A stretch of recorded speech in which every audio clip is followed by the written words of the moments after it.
अस्सलाम वालेकुम एवरीवन। ये मेरी आप भी बना रही हैं जौ की रोटी, जो कि बनाना बहुत मुश्किल है। जौ के का आटा जो है वो मतलब उतना स्टिकी नहीं होता ना गंदम के आटे की तरह, तो वो टूट जाती है रोटी और वो सही रोटी नहीं बनती। तो उसके लिए एक जुगाड़ लेके आई हैं वो कि गंदम के छोटे से पेड़े में जौ का आटा रखना, जैसे हम आलू की रोटी बनाते वक्त, पराठा बनाते वक्त रखते हैं। और इसको पेड़ा बना के और अब ये इसकी रोटी बनाएंगी। कितना उसको मार रही है बेचारे को, बस कर दो बस कर दो। अब खैर अच्छा हम यहाँ देख रहे हैं, लेकिन आटा कहाँ गया। लेट्स सपोज कि आप ही उसको चुन रही हैं और ये देखें कि आटा जो है वो चुन के वापस आ गया। और अब हम इसको बेल लेंगे, यानी आप ही इसको बेल के और फिर तवे पे डाल के रोटी बनाएंगे। उफ, गोल रोटी रिश्ता प्रोग्राम में जो सबसे अहम चीज़ होती है ना, गोल रोटी। ना भी गोल बने तो खैर है,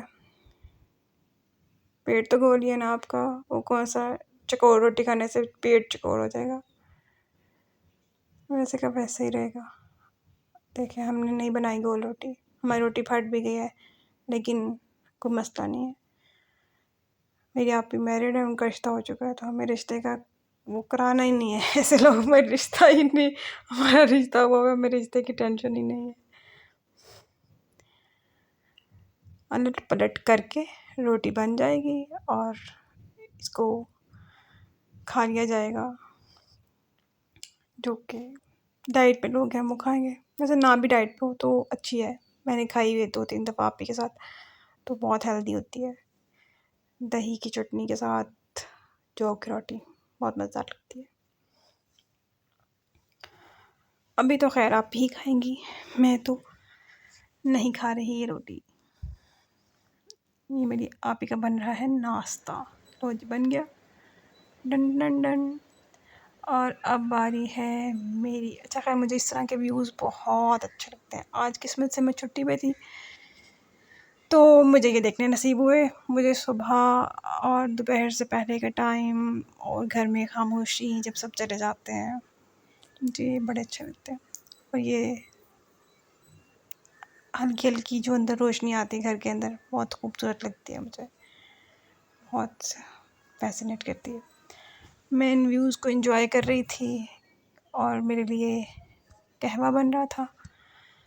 अब उस कहवे में हमने डालना है लेमन, और वो लेमन लेने मेरी आप ही गई हुई है। इन पौधों में बाहर जो पौधे हैं उनमें कहीं लेमन लगा होगा। खैर अभी हम ये पत्ते शत्ते आपको दिखाते हैं।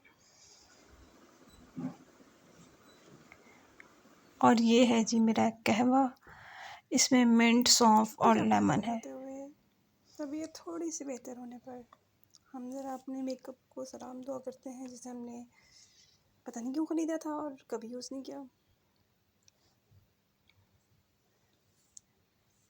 ये कोई सिरप रखा हुआ है और ये बायोडीन है, ये भी आदि अद्वियात हैं, फिर कुछ परफ्यूम्स, ऑयल, और ये एक चीज़ है जो मैं यूज़ करती हूँ। ये वो चीज़ है जो मैं कभी कभी लगा लेती हूँ, ऑफिस जाता हुआ। ये 2 चीज़ें कभी कभी लगा लेती हूँ, वरना तो हम जो मुँह है वही लेके चले जाते हैं। वैसे मैंने ऑफिस के लिए मेकअप ख़रीदा भी नहीं था, बस शादी, पता नहीं किसकी शादी के लिए ख़रीदा था, जो हुई नहीं। जब हमने यूज़ ही नहीं किया। और जो शादियाँ हुई उसमें हम पार्लर से तैयार हो गए, तो ये बेचारा अनटच रह गया। तो छुट्टी कर ली है हमने, तो हम इसको थोड़ा सा समेट समाट लेते हैं। शायद दिल बहल जाए तो जी तबीयत भी बेहतर हो जाए। ये मेरे भाई ने मुझे गिफ्ट किया था बहुत साल पहले, 2015 में शायद। तो बहुत पहना मैंने, बहुत यूज़ किया, बहुत अच्छा है, पसंद है मुझे। ये माशाल्लाह से काले हो चुके हैं, ख़राब। तो बता बस तक फिर चलें जी, इसकी भी सफाई करते हैं।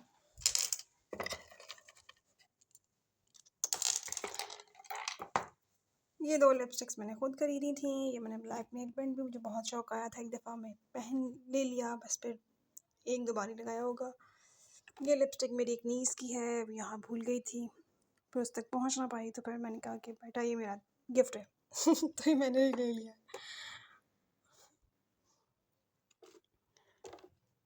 ये देखें 1950 का मस्कारा है, जिसका लाइनर ख़त्म हो गया है, मस्कारा है तो बस हमने बस यही रखा हुआ है, लगाना तो है नहीं, तो नया लेने की क्या ज़रूरत है। ये एक अदद लोशन, देखें जिनके बच्चे नहीं पढ़ते होते उनकी जो इंक पॉट है वो यहाँ रखी होती है। ये भी पता नहीं 1950 की है, फेंकने वाली है। खैर मैं 1950 में नहीं होती थी, चीज़ें पहले मेरे लिए आ गई थी, फिर जब मैं आई तो मुझे पता चला कि ये 1950 की।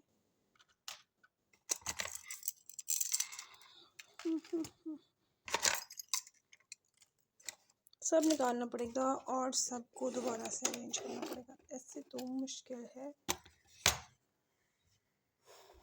कि एक एक को मैनेज किया जाए। ये मेरे बचपन का ब्लश ऑन है, एक ये ब्राउन था और एक थोड़ा सा लाइट पिंक था, पता नहीं वो कहाँ गया। और मुझे याद है ये मैं फर्स्ट ईयर में थी तब मैंने लिया था। ये एक सेक्शन है जो मुझे लगता है कि अरेंज ही है, इसको दोबारा से अरेंज करने की ज़रूरत नहीं है। ये हमारी एक बेस थी जो मुझे लगता है मेरी आपकियों ने ख़रीदी थी, मैं तो तब मेकअप भी नहीं करती थी, यानी इतनी पुरानी है, अब अल्लाह जाने कब की है। ये शाइनर है, पता नहीं कब का। खैर इसमें से ये मैंने ख़रीदा है, ये मैंने ख़रीदा है, ये मेरी आपी का मैंने उस पर कब्ज़ा कर लिया, ये भी मैंने ख़रीदा है, ये भी मैंने आपी का कब्ज़ा किया है, और ये भी मैंने आपी का कब्ज़ा किया है। ये मुझे गिफ्ट मिला था शायद, और ये भी मैंने अपनी आपी का कब्ज़ा किया है, ये भी कब्ज़ा ग्रुप से है। और स्केल पता नहीं, हम लाइनर की लाइनें सीधी करने के लिए रखा हुआ है, जो कभी ना लग सका मेरे से लाइनर। खैर ये मुझे गिफ्ट मिला था ब्लश ऑन है, और ये शायद मैंने परचेज़ किया था। ये भी पेंसिल्स मुझे गिफ्ट मिली थी, मेरी फ्रेंड ने गिफ्ट की थी मेरे बर्थडे पे, और ये हमने ख़ुद ख़रीदा था। और ये ब्रश मुझे बहुत पसंद है, ब्लश ऑन के लिए बहुत अच्छा ब्रश है ये वाला। और ये भी हमें यूज़ नहीं करना आता, ब्रश में खुल जाए तो बंद नहीं करना आता हमें। ये ऐसा ब्रश है हमारे पास, तो बस इसको हम ऐसे ही दिखाएंगे, क्योंकि इसको मैंने खोल दिया तो फिर मुझे बंद नहीं करना आएगा। बहुत ज़्यादा हम वो हैं। ये भी मैंने ख़ुद ख़रीदा था। ये लाइनर सूख गया है, लेकिन इसकी पेंसिल को मैं लाइनर लगाने के लिए इस्तेमाल करती हूँ, अगर कभी सही लाइनर लग जाए तो। एक चीज़ मैंने और ख़ुद ख़रीदी थी, वो थी वाइट पेंसिल, कभी यूज़ नहीं करनी आई, कभी यूज़ नहीं की, बस ले के रखी हुई इस सेटिस्फेक्शन के लिए कि मेरे पास है।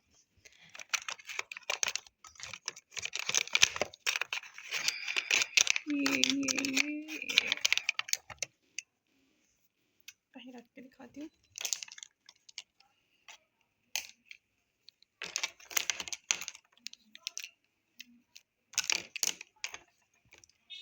ये 4 पेंसिल्स थी, और इसके साथ हुदा ब्यूटी के ही ये 4 शेड्स थे, जो कि मुझे मेरी फ्रेंड ने बर्थडे गिफ्ट दिया था। Thank you Najo. बस ये रखे ही हुए हैं, कभी कभार कोई एक आध लगा लेती हूँ, वरना बाजी को अपनी नेचुरल ब्यूटी पे बहुत गरूर है, किसी की कंफर्मेशन की ज़रूरत नहीं है, बाजी को खुद ही बहुत पता है कि बाजी बहुत प्यारी है, इसलिए बाजी मेकअप नहीं करती। बाजी सुस्त बहुत है, बाजी सो गई, इतना लेट उठती हैं कि बाजी कहती हैं कि बस अब टाइम से पहले ऑफिस पहुंच जाओ। बड़ी मेहरबानी है आपकी। तो बस फिर बाजी अपनी ब्यूटी को ज़्यादा इन्हेंस नहीं कर पाती। कॉन्फिडेंस का भी मसला है, सुस्ती की बात भी है, कॉन्फिडेंस भी पता नहीं कहाँ से आया है, पता नहीं मतलब क्यों आ गया है, अल्लाह ही जाने। मतलब मम्मा ने कभी नहीं कहा कि मेरी बेटी बहुत प्यारी है, और कभी नहीं उन्होंने कहा कि भाई बस दुनिया में यही एक चश्मा चराग पाया जाता जो मेरे घर पे आ गया है। लेकिन पता नहीं क्यों मेरे अंदर बहुत कॉन्फिडेंस है कि मैं प्यारी हूँ। अल्लाह ताला ने कहा था मेरे कान में मुझे बनाने के बाद कि मैंने तुम्हें बहुत प्यारा बनाया, और मुझे इस बात पे बहुत यकीन है। ये तूत क्या है, इसको जोड़ने के लिए पहले ये सारा सामान उठाना पड़ेगा इसके ऊपर से, फिर उसके बाद हम इसको दोबारा से जोड़ने की कोशिश करते हैं, जुड़ जाएगा फिर इंशाल्लाह फिर उसके बाद वापस चीज़ें रखते हैं।